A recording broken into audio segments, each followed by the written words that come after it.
Howdy. Welcome to the Rhinestone Roper Ranch. Today we're going to be analyzing the gun spinning scene from Tombstone by the character Johnny Ringo. But first, why don't you hit that subscribe button and hit that little bell there. I'd appreciate it. I guess why I'm doing this video is I spin guns in my show. I do it all across the country. People want to come up. They'll either compliment my gun spinning or they'll want to talk about Johnny Ringo. Just for the record, I love Tombstone. I love Wyatt Earp also, that movie, but Tombstone, it's super, and this gun spinning scene is just great. Now, there's an opportunity for gun spinning here because Johnny Ringo wants to intimidate Doc. He's standing in a crowded room, people packed in all around. There's only one place there's not something packed in next to him, and that's where the camera is. But the camera is our vision, and we're supposed to assume that we're standing there real close too. So Johnny can't do any tosses, he can't do any big motions, everything's nice and tight. Now, this actor who plays Johnny Ringo is excellent. He's excellent, and the skills he uses in the gun spinning are excellent. It leaves the impression he can do a whole bunch of stuff, and he gets away with repeating things because all the cuts, they focus your attention right on this gun spinning from this angle, and then to see it from this angle, and it may be the same trick, but it looks different. If Johnny Ringo were competing in a gun spinning contest with just what we saw in the movie, you know, it depends on who's there, whether he'd win or not. But if Doug Whittaker were there, or James or Leslie Leon were there, or Melody Joy Valerius, or Pistol Pack Impala, you know, he may not do very well. Start with he's only using one hand. It's perfect for the show, not for a gun spinning routine. And secondly, there's only 3 or 4 combinations he uses in this routine. From the time he pulls his gun out of the holster to the time it goes back in, that's only 37 seconds. Part of that 37 seconds is him holding his gun on Doc Holliday. He's wanting to intimidate him. That takes up several seconds. A lot of the rest of the scene is taken up with the camera going to people's reactions, to Josephine's reactions, Wyatt Earp and Doc Holliday and Ike Clanton. In fact, Johnny Ringo's spinning only takes up 18 seconds. Due to the ability to the camera to make cuts and change the angle, the gun spinning routine starts off with a deception. You see him bring this out of the holster and start a spin. Now it looks like he spins it twice and ends up with it cocked in Doc's face. If he were able to do 2 spins and cock it, that would be excellent. That's very difficult to do, at least it is for me.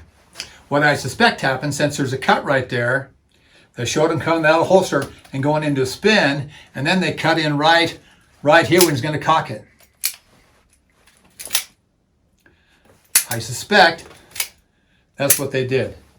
He might have come out with just 1 spin. That would have been great. That's hard enough. Doing 2 spins and then cocking it out of the holster is very difficult.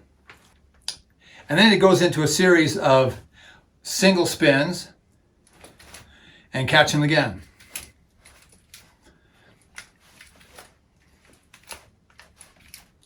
Those are good. He does it forward and back.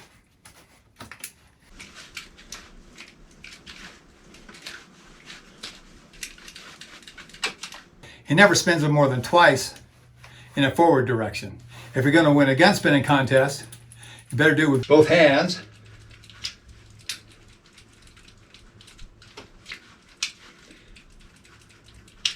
And in both directions.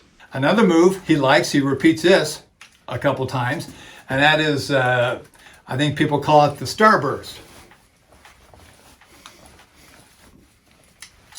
And he does a good job at that.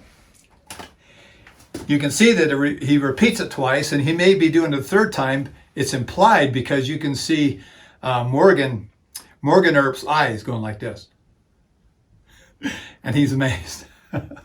Probably what I consider Johnny Ringo's best move is a combination. He brings it down forward, does a single reverse spin coming over here across his body, and prepares his gun to do a horizontal spin in this direction. He curves it down, stops it immediately, and goes into a reverse spin. Now, before I slowed this down, I thought that that this was a cut in the movie and that they were deceptive about what he was doing, because what I thought he did, he brought over here, did this horizontal spin and went straight into a reverse spin. That's impossible. One, because you're changing the angle of the gun, and two is because this is a forward spin and this is a reverse spin, so that gun has to stop someplace. It wasn't until I slowed it down and looked at it that I realized how good Johnny Ringo's move is. It's a combination. Comes over here, comes around here, brings it down, and then immediately goes into that reverse spin.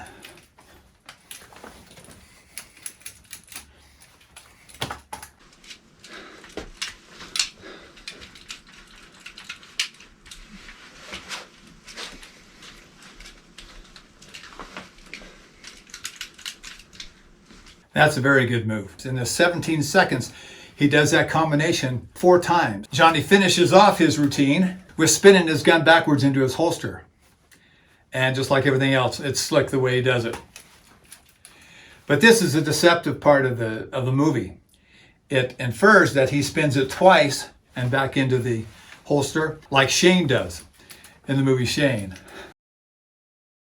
If you slow this down, you can see there's a cut. The camera's over here to start with, and it finishes off from behind. The same shot was taken from 2 angles.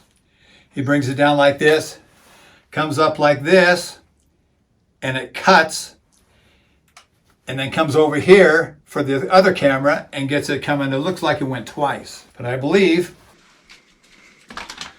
what he did was that right there. And there's nothing wrong with that move. If you look at the actual tricks he does, all are excellent. All of these tricks can be completed in 5 seconds. And it's a bad idea to start repeating yourself. So if you're going to win a gun spinning contest, you'd have to learn these tricks because they're excellent and learn a whole bunch more. Here's why this repetition idea is important. When I perform my guns, I want the audience to leave with the subconscious impression that my skill is so vast with these pistols I can do any trick they can imagine. And Johnny Ringo wants to do the same thing. He wants to leave with Doc Holliday believing that he is so skillful with his pistols that he can do anything, including put a bullet between Doc's eyes. Now, did Johnny Ringo succeed in his goal in the movie? I'd have to say no. And maybe because of this gun spinning routine. There are 2 ways to show the audience that there is a limit to your skill. One is by performing more difficult tricks until you perform one you can't do very good. Then they say, well, that's all he knows. The other way is by repeating your tricks. If you have a really good combination like Johnny Ringo does, this one that comes over and across and back, if you do that combination and impress everybody, they remember it. When you repeat it, they go, yeah, I've seen that before. You repeat it one more time or maybe a 4th time, the audience subconsciously thinks, well, that's all he can do.